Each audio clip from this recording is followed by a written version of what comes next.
Now, let's shift our focus to the way messages truly resonate with people. In a world overflowing with content, simply being seen just isn't enough. Real impact comes when brands understand the unique behaviors, preferences, and environments of their audiences and craft strategies that speak directly to them. Connecting at the local level can make all the difference between being noticed and being remembered.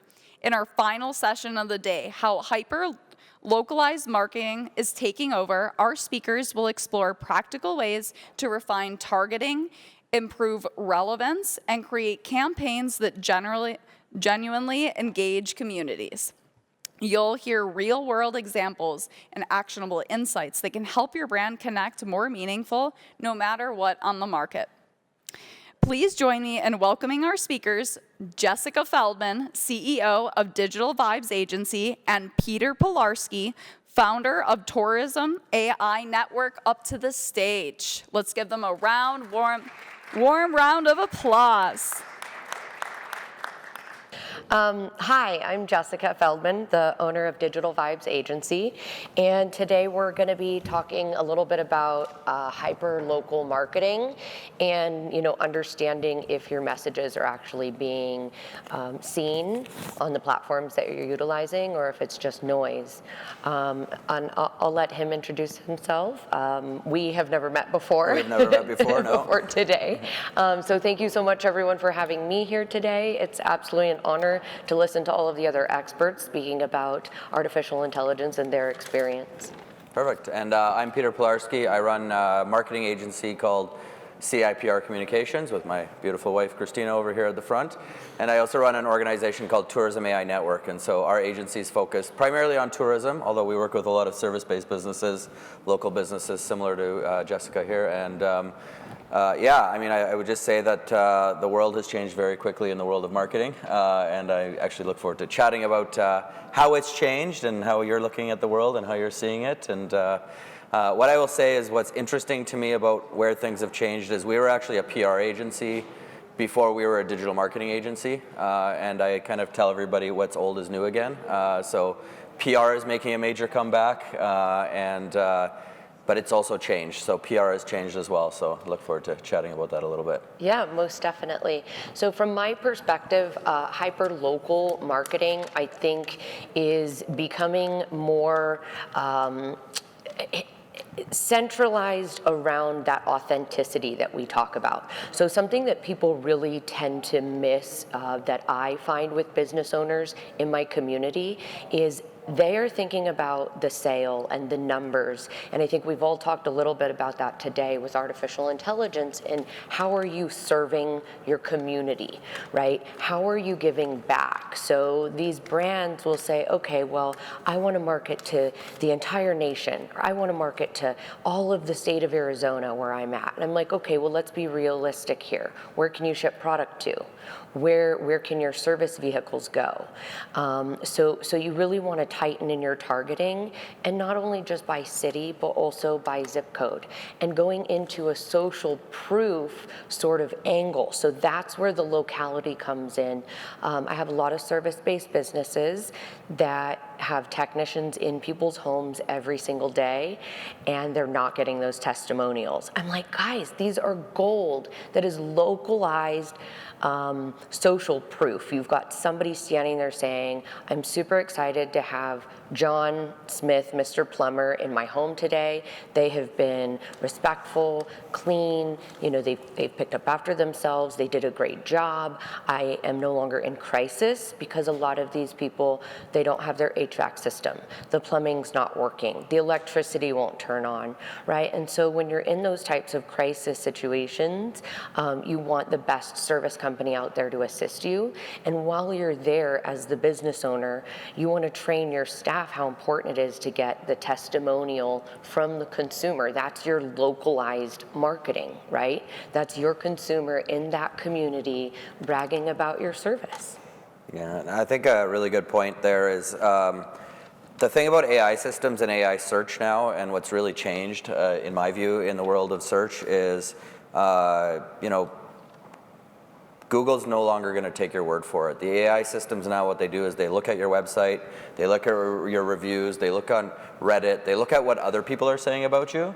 So what you're saying about you kind of is not as relevant, actually almost irrelevant. Yeah. Actually, and so to your point is getting those reviews, getting people talking about you, getting people to talk positively about you, and actually becoming what we talk a lot about as digital authority, and really becoming the authority digitally. And then also kind of everything that you say about yourself, making sure that your target audience, your customers are saying similar things, right? So to your point about the local plumber or the carpenter or whatever, if your customers are the ones saying, you know, so-and-so plumber is amazing and they saved me and they did this and they did this, they did that, they're very reliable, that means way more now than anything you can possibly say about yourself on your own website. So to me, websites are very important still, because that's where you have to own your own authority and you have to show people your depth and your experience.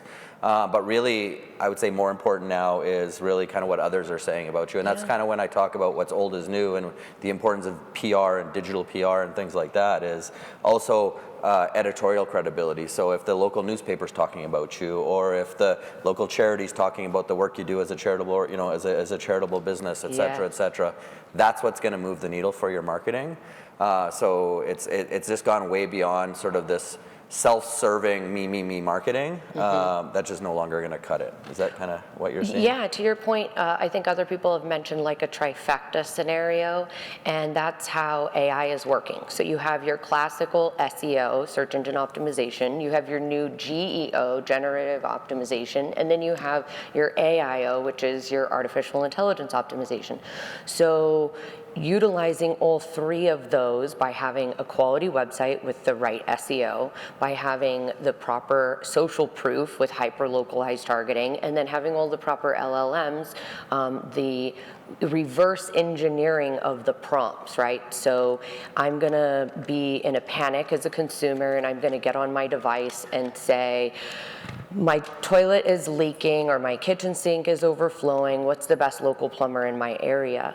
So you're gonna wanna make sure that in your blogs, on your website, somewhere in your SEO, you've touted yourself as the best local plumber. But then to his point, there's also that verification of what I use as an acronym, COW, Customer's Own Words. And so utilizing the customer's own words through all of the reviews or social media, those elements are going to position you as a leader. And then, you know, if somebody's going down that rabbit hole, you really only have the micro moment is what we used to call it. That was very trendy a while back, right? And I think that that still exists. It's just that it's assisted with AI. So the micro moment that you might have had through scrolling is going to happen in a second through an AI producing the results of saying John Smith is the best local plumber, and here's some examples of why.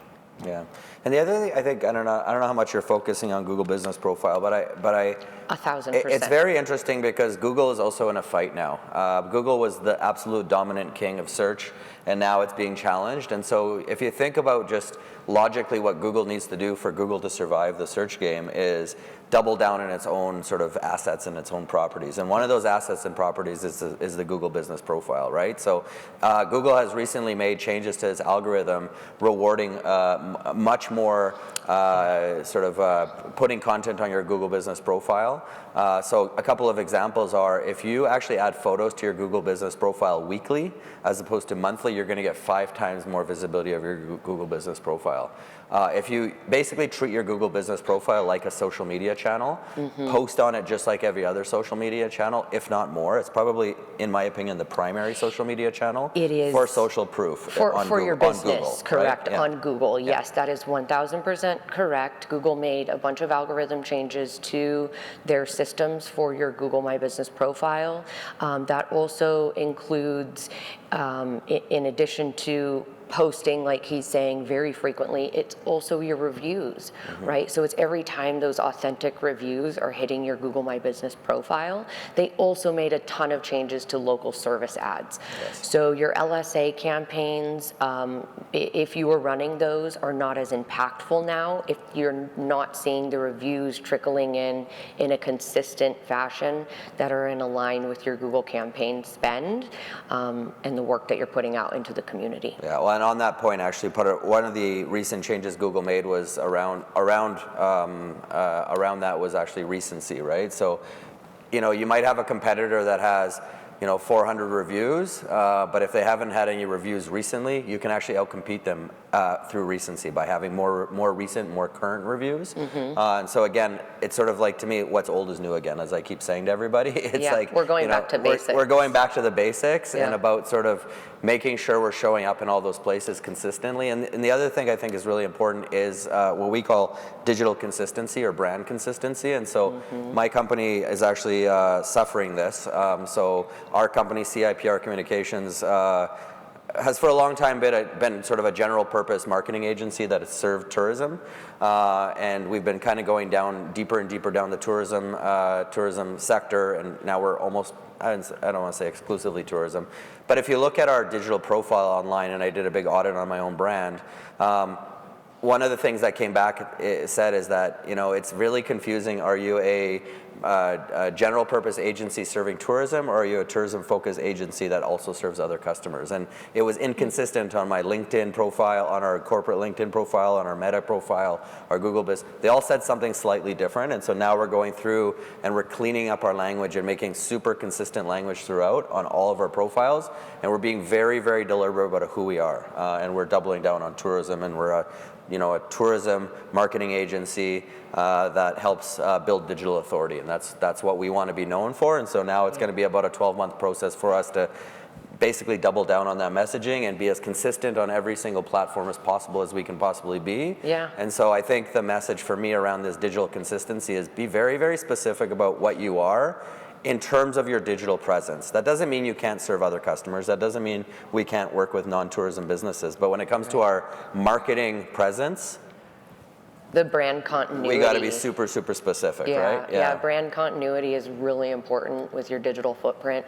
It kind of goes back to, if anybody's familiar with this acronym, NAP, name, address, phone number. So that sort of angle is now extremely important for your brand identity as well. So if you're touting on one platform that you serve a certain type of customer, you want to make sure that that's in alignment on all areas that you're listed for your brand services. Yeah, and the other thing I would say, and this is again, I'm going to just sort of put on my tourism hat a little bit and talk about Las Vegas and talk about the Bellagio Hotel and talk about, this is something I'm pretty passionate about, and I think it matters across all sectors, but really understanding in every sector you have a number of different organizations that serve a number of different purposes. So for example, industry associations, for example, the local business, for example, the Chamber of Commerce, and sort of the whole ecosystem of businesses that are in and around that business or that locality or whatever it might be. And it's really important also, the work we're starting to do in tourism is to start talking about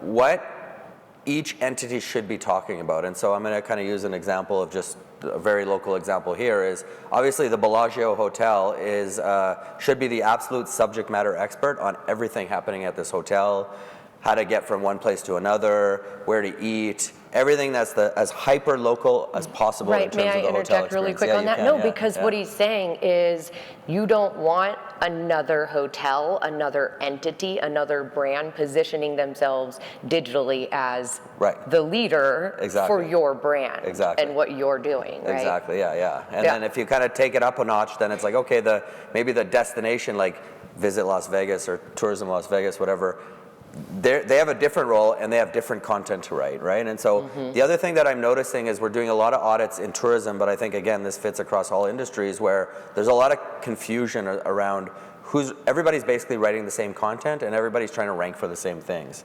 And we really need to start clarifying, okay, the national tourism organization does this, the regional one does this, the local one does this, and the local businesses, this is where they need to be very, very deep and where they need to tell the story as deeply as possible so that when I'm coming essentially to visit this hotel, the hotel website is my source of truth for absolutely everything. It is the absolute thought leader, right? Yeah, 1000%. I can totally agree with that. And actually, we at my agency leverage AI to find those content gaps, because the last thing you want to do is spend your energy and resources creating content that isn't going to resonate well in that locality and set you as the expert thought leader within that type of content, right? Because that's what what I like to call the digital wave, that's what's going to give you the momentum to sit at the top where you're going to get the most visitors, the most time on site, the least amount of bounce rate, which then impacts your domain authority. Yeah, yeah. And I think the other kind of important point to all of this is to try not to be everything to everybody. Right. And really be focused on who you are and who you want to serve. Or on all the platforms, as they were saying. And all the platforms, you right? know, yeah. And the other thing, and actually I just say this to my wife all the time too, is like also, you know, the whole Google EAT framework, so expertise, authority, trustworthiness, authoritativeness. You know, everybody talks about the importance of video and the importance of this and the importance of that, and you got to be here and you got to be on this platform. And at the end of the day, if it's not a channel that works for your personality, like if you're not, I hate sitting there and videotaping myself and doing selfie videos. It ain't gonna happen. In fact, sorry, Tech 2.0 conference, I never shot my personal video. I hate doing it. It ain't gonna happen. So don't make me do it. So sorry, guys. You could probably get AI to do it for you. I could. But the point I'm saying is that like, it's really easy to produce content if you're using a modality that's comfortable for you. So I like, I like talking and I like podcasting. So that's the modality I choose. And we write content at scale because I will do podcast interviews, I'll have conversations, and then we'll convert that into written content, and then we'll turn that into social media content, right? So also I think in terms of, it is really important to have personalities and people at the forefront, but the way you do the marketing has to fit those people.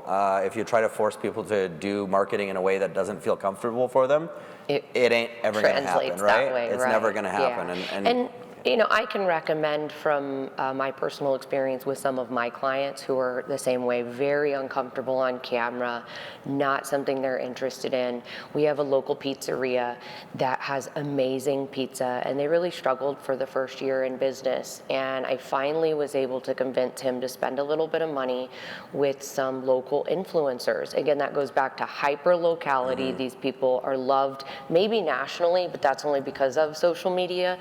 They're more embraced locally. And so if you can find somebody that's going to endorse your brand and work within that local community, you're going to reap the benefits of that. So in the last couple of years, they have gone from, you know, just being a very small, locally loved place to always busy, top 50 Pizza USA. And a lot of that is because he worked with, you know, local influencers, the Chamber of Commerce, you know, all these businesses, they come in and they're like, I'm gonna be the best plumber. And I'm like, cool, but how are you serving the community? What are you doing to give back? You know, are you investing in any philanthropic efforts? Are you a member of the chamber? Do you go to any of the city meetings? You know, you really want to envelop yourself as a business owner in the local community that you reside in. I think that positions you not just as a well-rounded community member, but then also as an expert in your industry as well. Yeah, and I think to that point also, I think a lot of people do a lot of things and they think, wow, that's nothing. You know what I mean? It's like, oh, I just coach my kid's soccer team, and it's like, yeah, but like that's you giving back to the community, right? Yeah. And so we have the same conversations with our clients where it's like, you know, and you know, you have to ask the question and have the conversation over and over and over again, and really, you know, they give you an answer, and it's like you keep talking, and then after about 10 minutes, it's like, oh, you're doing all of these things in the community. You just don't realize that you're actually doing philanthropy, or you're doing community things, right? That is so true, because we as business owners sometimes, and you could probably attest to this, I don't know, I don't really get up there and like brag about myself. I'm like, oh, I did this, and I served on my HOA board, and I went to this philanthropic event, and I donate to this cause. I have a hard time sharing all of that unless someone is questioning me and asking me, what have you done? You know, how can we highlight that to the community to show that you are out there supporting other businesses? And that goes back to, I think someone else mentioned this a couple times, it's sort of a little bit of a value ahead of time, because a well-rounded community member is also probably a very well-rounded business owner, in the sense that they put their customers first, they put their employees, you know, close up to their customers as far as prioritizing things. And so I recommend that everybody get involved in their local chambers, you know, in any of the city tourism programs, find out what can you do to network more locally with the other business owners that are in your community, and find out from them how they're leveraging AI and how it's improving some of their processes, or maybe how they're staying away from it. But as we've all heard today over and over, AI isn't going anywhere, and your better, well-rounded business owner, employee is someone who's like leveraging AI to help them improve their processes. Yeah, I mean, the nice thing about that too is also leveraging AI to understand how you're viewed online. Again, I mentioned the audit that we did on ourselves, continuity. and the audit was clear. It was like it's unclear what you guys are exactly are, right? And so I recommend for everybody is put your website into an AI tool and just ask it some questions. Yeah. Hey, what is this company known for? Well, Look across the whole internet and tell me what this company is all about. Ask it questions about your website. And that's a really good way for you to learn, first of all, is everything accurate online about you? Is your website have a bunch of information that's old? And really, how consistent you are online, right? So like the tools, I think, make it really easy to scale knowledge and understanding. And it makes it really easy, like this whole GEO and sort of AI search optimization and all this kind of stuff. Really, it's just about its starting point is just asking AI systems questions about your business or a business like yours. Like I speak at a lot of conferences, and I have a lot of people that are number one on Google, and then I ask them, hey, go into ChatGPT or Claude or whatever and describe your business without actually mentioning your business name. Hey, I'm a local, I don't know, restaurant that's in this part of the world, and we serve pizza. Whatever, and let me know what comes up. So never mention your name, and find out if your name comes up, and find out who comes up and why they come up, right? So the tools will make it really easy, I think, to do the discovery part. And then obviously a little bit of thinking about who do I want to be when I grow up. Our agency obviously wants to be a global marketing leader for the tourism industry, and so we're going to double down on that, and we're going to focus, and I think that'll help us get there. Yeah, I think AI has really helped all business owners be able to reverse engineer things. And to your point, I really encourage all of you to Google your business. Google it, and then that will give you Gemini, but then also leverage other AI tools. And I think that some other speakers had mentioned that today as well. My agency leverages each AI model tool differently. Right? So we're going to use Claude for coding and maybe a PowerPoint presentation. I would use Canva AI for graphics. I'm going to use ChatGPT really just kind of for personal stuff. We're not using ChatGPT. Yeah, there's anymore, too many honest. hallucinations. There's a lot of just infactual data. It's more like my counselor or something, This client isn't acting the way that I want them to, and here's the email that I want to send, but can you make it sound more professional for me? So each AI platform really can be leveraged a little bit differently. I don't think that there's any one.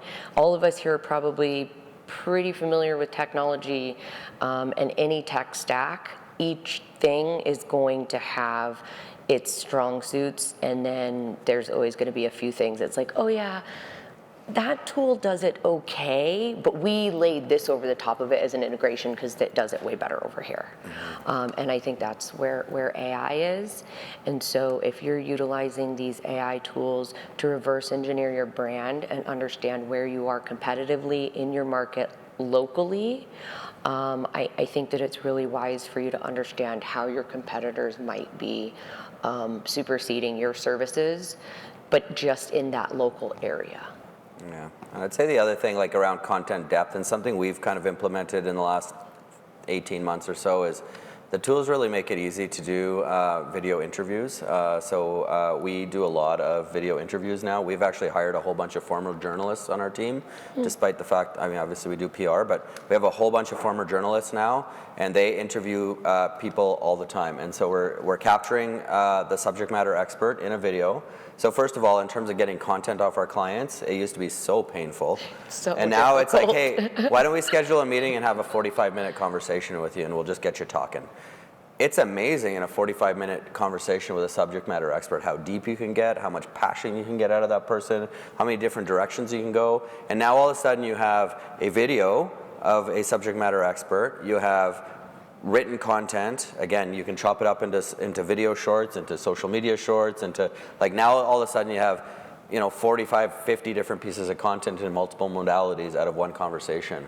And that's really how we can get into the content depth and how we can start to satisfy Google in terms of their EAT framework. Also how we can start getting more video onto YouTube without it being sort of fake or feeling unnatural. Like I was saying, like I'm never gonna selfie myself and do video. Right. But if somebody's asking me questions and wants to have a chat, absolutely, I'll talk, right? And so I think that's a good way to get to the content depth piece as well.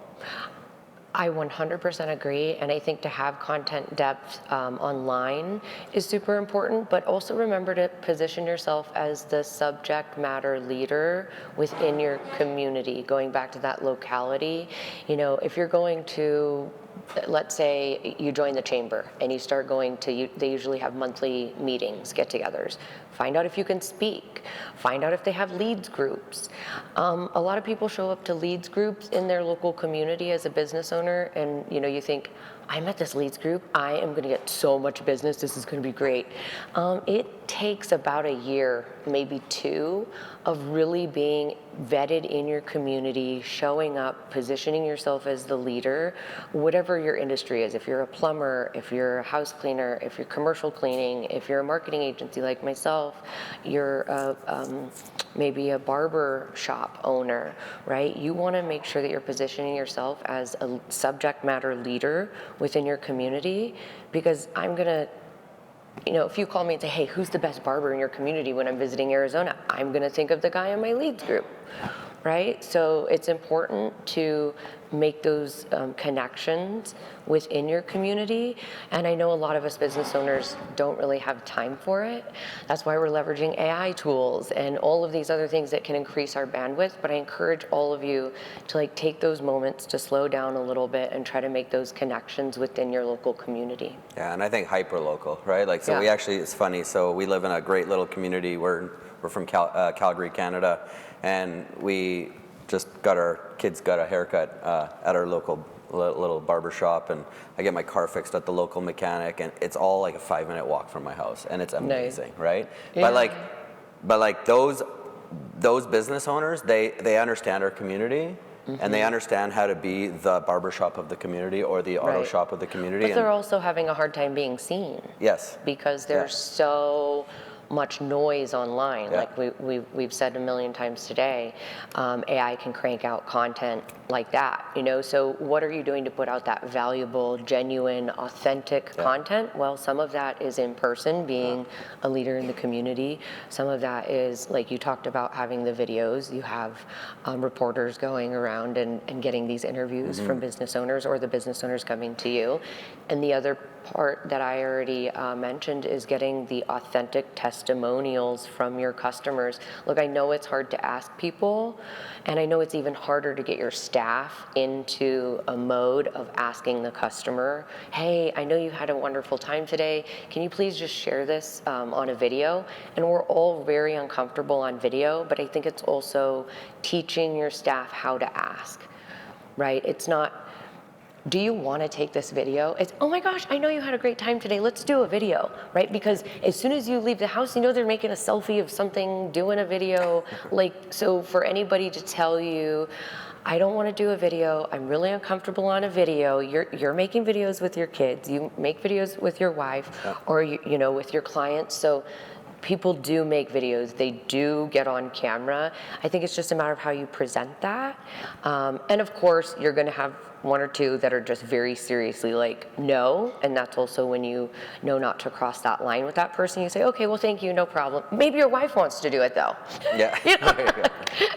Whatever you can do to get that authentic content from your customers within your local community is gold. Yeah, 100%. I don't know how we're doing for time. I think we have about 3 more minutes, right? 3 more minutes. Do we have any questions? Do we want to open it up for questions? Yep.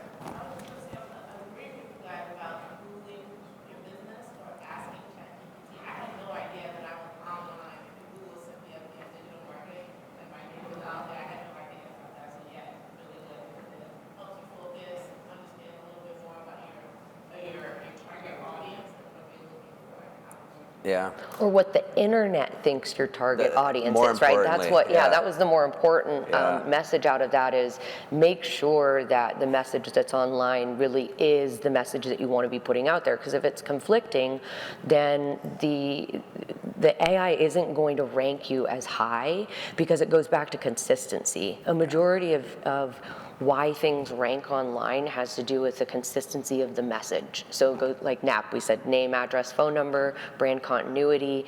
If you have the strongest message, then you're gonna rank a lot higher than someone who doesn't. Yeah, and the problem with AI systems is that you might not even show up at all, right? Like it might, if the AI systems aren't comfortable if they don't understand who you are online, they're not gonna recommend. If there's too much inconsistency, if it's inconsistent, yeah, they're just it's like not it going- automatically just pushes you to the like garbage pile.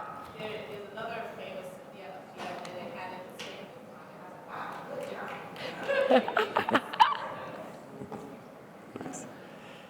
Amazing. Well, if there's any No other, other local business owners here, huh? I'm just kidding.